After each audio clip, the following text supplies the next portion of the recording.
Welcome back to another beautiful day here on the Darling Downs. It's cleared up nicely. Got quite warm today. We're kind of having a bit of that 4 seasons in one day action. Nights are always cooling off, starting to get some chilly mornings. And yeah, the days are still warming up nicely. Today's like 26, so it's nice. Later on in the week we will most definitely get our first frost. 2 mornings we're saying like 1-2 degrees, which means that there's going to be some areas that probably get below that. So yeah, could get some frost if we're lucky or unlucky, depending on who you ask. But yeah, today I wanted to just talk about anxiety a bit, because I don't know why, but I'm starting to feel a bit of anxiety today, just for no reason, just general anxiety. Now, I used to struggle a lot with social anxiety, and over the years that has become a lot less. These days I really don't feel much social anxiety anymore. Compared to the past, it's fairly effortless for me to just go out and socialize with people, just talk to people. Like it doesn't take much effort. Although, with that said, I am still most definitely an introvert. I need my alone time, I need time to recharge. And that's fine, we're all different. Some people gain energy from being on their own, being by themselves. Others need to be with others to gain energy. I'm an introvert, I need to spend time alone to recharge. I can go out, I can socialize just fine, but it gets to a point, I just feel drained. I need to spend time on my own. Social anxiety, it's one of those things, the only way I was able to overcome it is just gradual exposure. It gets to the point, you do have to gradually expose yourself to more uncomfortable situations, get out of your comfort zone, and then over time, as your comfort zone expands, it will become less daunting, and you start to realize that no one really cares. That's the key realization that I had as I put myself out there more. It's like no one actually cares. Just be yourself, do what you want to do, and no one actually cares. Because that's really where all it was for me. It was just, I was constantly second guessing myself, constantly worrying about what other people thought of me, and am I doing this wrong? Am I doing this right? And it turns into this game where you go through this cycle and you just spinning, and your mind is spinning in circles. And yeah, I know exactly how it is. And it wasn't overnight that I managed to overcome that. I just gradually exposed myself more and became more confident. So that was just over a period of a few years. I would say really only since moving out here to the countryside. Funny enough, I move out here, get away from more people, from the large crowds of the city. I'm away from more people, wide open spaces. I do spend a lot of time alone still. Really my whole life I've always liked my own company, but yeah, since moving out here I've spent even more time alone, and I don't care. I don't mind that whatsoever. Yeah, there's times when I do crave that human connection, and yeah, I go out, I socialize, but I don't need them that much. I really don't need much, and it depends on you ultimately.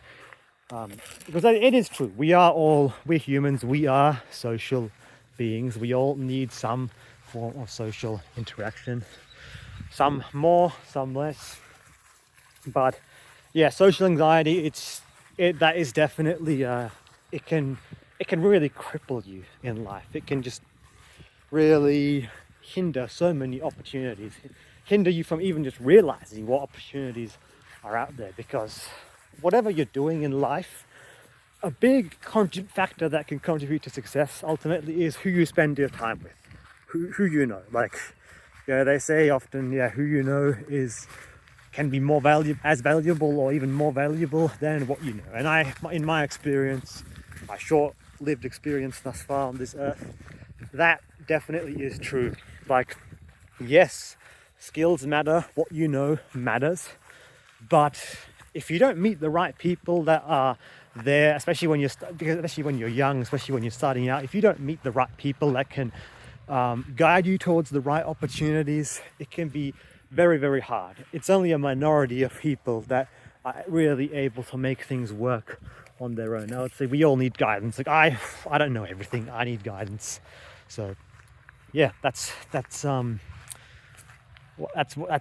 aspect of it, why it's so important to just get out of that cycle, overcome social anxiety. So I'm very glad to say that I have by and large overcome social anxiety. Yes, there are still awkward moments. There's moments where I'm like, oh, what the fuck, why did I say that? What am I doing? Like, I still second guess myself. I still have those awkward moments, but for the most part, like, it's nowhere near what it once was. Now, I mentioned that today I am feeling anxious. Yeah, I am. I feel a bit of anxiety today. I don't know why. Just, it's really strange. Really, really strange. Like, it's interesting. This type of anxiety I'm feeling now, I don't know, I just feel a bit on edge, like just looking around a bit and just a bit antsy and just a bit hyped up. Part of it is probably my finishing off all my assignments, university coursework. Like, today it's Monday, public holiday, as I mentioned last video. I'm recording this in the afternoon, same day, so I'll just schedule this for tomorrow. I managed to finish the final report. So both of the big reports, 3,500 words for my 2 remaining courses that I had, they're both finished now. One I finished last week, and the other I just finished today. It's submitted. So the big reports, 3,500 words each. I've gone a bit over for both. It's like plus or minus 10%. It's done. I'm finished. So those 2 subjects that I was doing can now be ticked off. Done.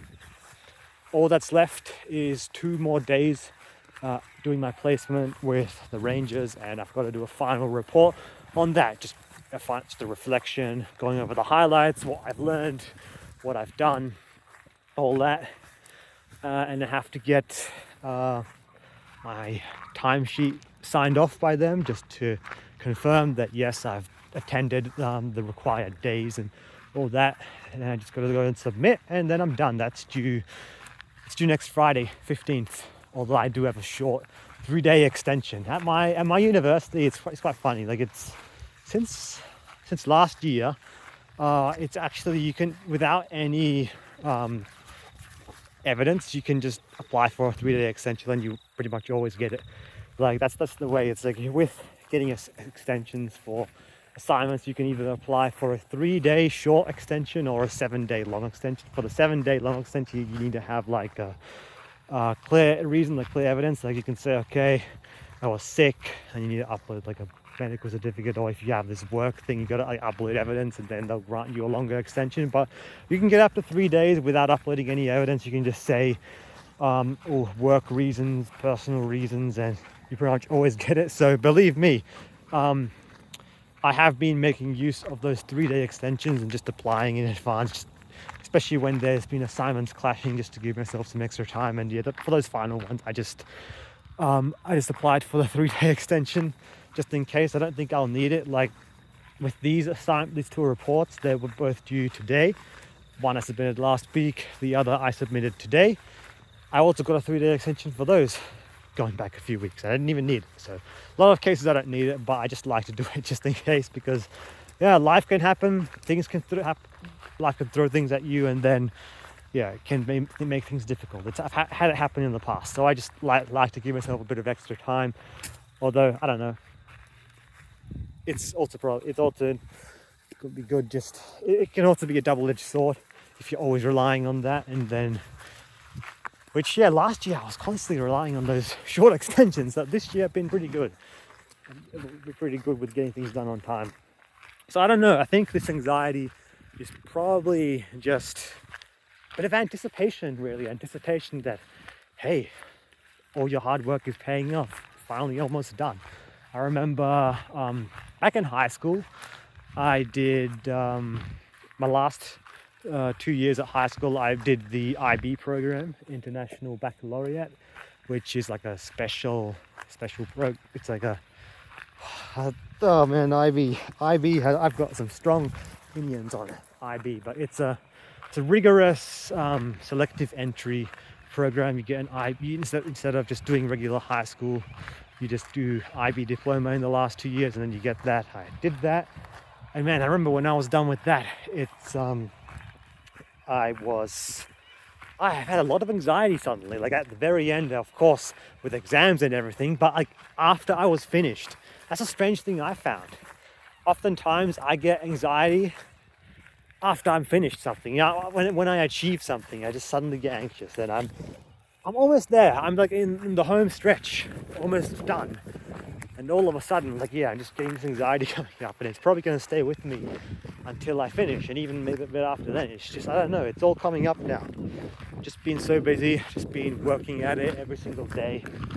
And now it's the realization starting to hit that, hey, all these years you've spent at university, it's finally paying off. Because yeah, I've had many times where I almost dropped out, and I've already changed my course like many times, like yeah, twice I changed courses, and yeah, I was constantly second guessing myself. I spent way longer than I should have, and just all this crazy stuff. So yeah, I have anxiety today. It's strange, like I don't get this sort of anxiety very often, but yeah, a time like this, it's coming up again, and it's suddenly I just feel very uneasy, very a sense of anticipation, I guess. That's the best way I could put it. And yeah, that's the thing also. There's so many distractions today, and that also ties into addictions. Oftentimes, addictions are used to run away from our feelings. I was going to say run away from bad feelings, but also good feelings. Yeah, addictions can be used to numb emotions. Good emotions, bad emotions, doesn't matter. That's oftentimes the result of engaging in an addiction. It just turns you into this very numb person, and then all of a sudden, when it's the same also with staying busy. When you're constantly staying busy and you're so focused on a goal, oftentimes it can sort of, with emotions can get a bit numb, and all of a sudden, like, you finish it, it's like, damn, where am I? I'm done. And then it all hits you at once. It's like, yeah, after a busy period, suddenly it all hits you at once. Like, one of my uni friends asked me, like, oh, you're almost done, how are you feeling? And I'm like, I don't know how I feel. I don't know. Like, today all I know is, yes, I feel a bit of anxiety today. Quite anxious. Like, yeah, my mind is going at hypersonic speed, and I don't know. Whoa, get this damn ball. Whew. Yeah, it's a strange vibe today. But yeah, beautiful day. Yeah, that's about it. I'll keep this one a bit shorter than the last video, so yeah, that's it. Yeah. But when you have these sort of feelings, whether it's anxiety or sadness, anger, whatever you're feeling, whatever emotion you're feeling, I think we need to really learn. I'm saying we because it's a big problem for myself and for many others, especially young people. Those of us who grew up with the internet, grew up with smartphones. For us, it's especially it's a big problem. Numbing emotions, because with technology it's so easy to just distract ourselves and numb emotions. But big thing, we have to learn to not numb emotions and just let them be. You don't have to do anything about them, you don't have to fight them, just let them sit, let yourself feel the emotions, and just observe. Take on the role of an observer. That's what I'm trying to do today. Like, just walking around talking about it like this, making this video, and just paying attention to the feeling. I suddenly come to realize, okay, this is why. It's a sense of anticipation. I'm about to achieve something big. And yeah, in the past, I remember when I've had those sort of feelings, and then oftentimes I sort of turn it into something bad, like no, it's anxiety, I shouldn't feel this, blah, blah, blah. Then I gaslight myself, and that just leads to self-sabotage. So it's not happening this time. Same with things like NoFap. Like, you might go through a withdrawal period, you'll go through a flatline, whatever, all these difficult emotions will come up. That's not an excuse to go and relapse. And I know the last while, that's how I've been. I've just been like, oh, no, paying attention too much and letting these negative emotions and stress and all this stuff control me. No, I'm not doing that. I'm getting back to the role of an observer. Just get back to the role of an observer. Observe the emotions, let them be. It's the same with urges. Just don't fight the urge. Urges will come and go. Observe the urge, and you'll be fine. That's what I'm getting back to now. So yeah, it's like huge sigh of relief. Huge weight is slowly being lifted off my shoulders. It's not an instantaneous thing, but it's like every last few weeks, every assignment, every piece of assessment I've submitted, every quiz, everything, it's all a bit of extra weight, a bit of extra pressure off my shoulders. It just feels a lot better. So yeah, you see these guys, you see people out there who are just, they're running away from themselves. They're just trying to numb their emotions. And even people who try to portray themselves as self-improvement gurus or influencers. I hate that term. I really hate influencers. I do. Like, I make videos, I do content creation, sure, but I don't want to refer to myself as an influencer. I don't want to lump myself in with some of these people. No, like, I don't want to name, I'm not going to name anyone, but there's this one influencer that's kept popping up into my feed recently. I'm not going to name him, but let's just say he's into looks maxing, right? If you don't know what looks maxing is, don't even bother. Just, yeah, you don't need to even know. It's just, yeah, I'm not going to go into looks maxing today, but anyway, he's a looks maxing influencer. He does stuff like bone smashing and random crap like that. And like, he does certain substances and takes certain pharmaceuticals, and some of it's like up to reduce anxiety and do this and do that, and it's like, yeah, constantly just fighting against nature. And he sort of tries to present himself as this self-help guru, or how to be successful, how to get laid, and how to do all this. And it's just like, I don't know, I look at that, I'm like, yeah, for whatever reason, he's been successful, he's been able to make money and all this, and he's able to get all the women and all this stuff, hang around with other of those influencer types, but ultimately the money doesn't matter. Like, he just had like an overdose, or suspected overdose recently. There's some legal stuff.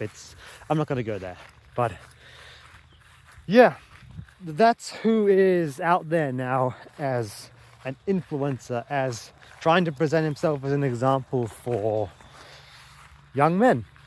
And look, I don't want to present myself and say, oh, look at me, I'm perfect, this is just copy what I'm doing. I'm just here documenting, sharing my experience.